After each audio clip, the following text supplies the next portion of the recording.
Magandang araw sa lahat. Sa videong to, tatalakayin natin kung anong kaibahan ng confinement at saka yung free range. So without further ado, let's get started.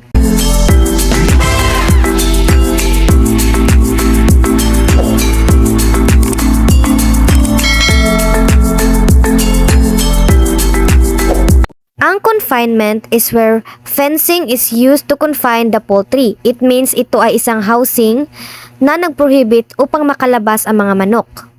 Hindi makakalabas ang mga manok or mahihirapan sila sa paglalabas since may fence ito or may boundaries ito.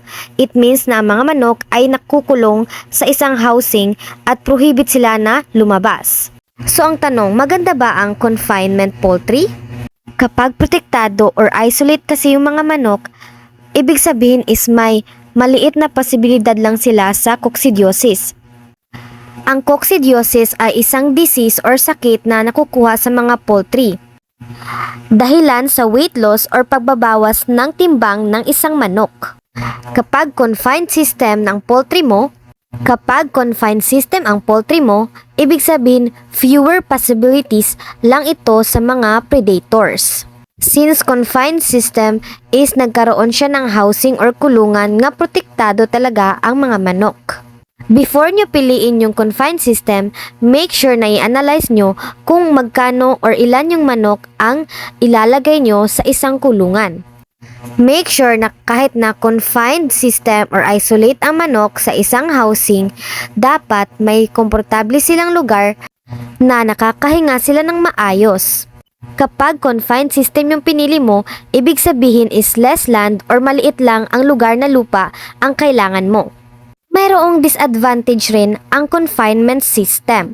May ibang owner din kasi na nagkaroon ng confined poultry na maliit lang yung space.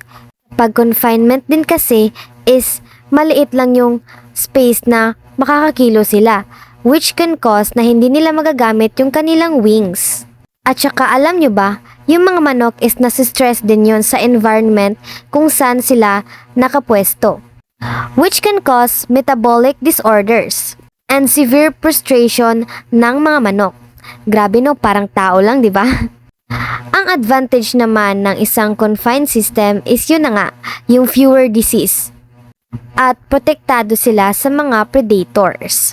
One of the reason why maraming poultry owner or mga farm owners na gusto nila ng confinement para less land lang or maliit lang yung pwesto. Well, totoo naman. Nakaka-less land lang ito or less lang yung space na kailangan mo. Pero make sure kung marami yung manok mo, dapat ganun din kalaki ang analyzation mo sa lugar o confinement housing mo. Sabi ko nga 'di ba, kaya analysis ay importante or pag-a-analyze kung ilan yung manok ang gusto mong alagaan at doon rin i-analyze mo kung ilan yung space na kailangan mo sa housing. At doon naman tayo sa free range system or free range chicken poultry. Ito po ay opposite sa confinement since ang free range, from the word free range, is free yung manok na makakakilos sa malawak na location ito. Ang free range ay na-expose yung mga manok sa sunlight.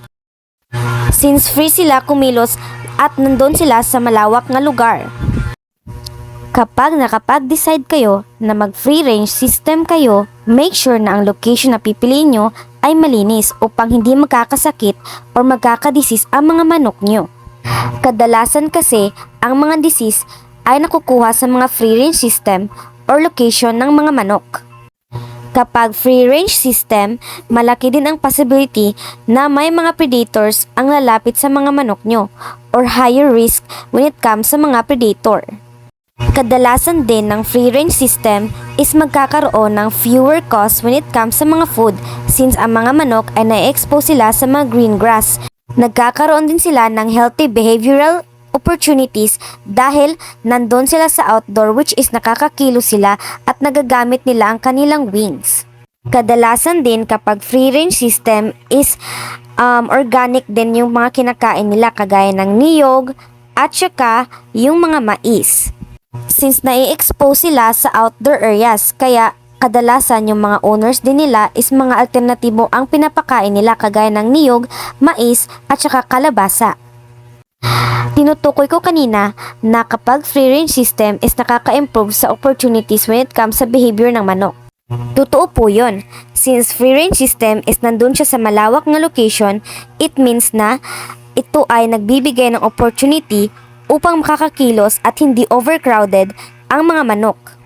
At maganda din yun sa mga manok since yung mga manok is mapoprostrate din sila or masistress. Mas mabuti na ng free range kasi nakakakilo sila. Pero yung disadvantage naman yung free range is malapit sila sa mga predators. And kadalasan sa kanila, sila pa yung mga lapitin ng sakit or mga disease. Kahit free range pa yan or confinement, kung lapitin talaga yung manok or unhealthy talaga yung pinapakain sa manok, is magkakasakit at magkakasakit lang talaga yon. Kaya nakadepende lang yan sa pag-aalaga. Kaya naman, isang tip po sa inyo is always linisin nyo ang location ng mga manok nyo. And make sure na aware kayo at i-check nyo palagi yung mga manok or condition ng mga manok nyo. That's it for today's video. Sana naman may natutunan kayo at may kaalaman kayo na natutunan sa video to. Thank you so much for watching!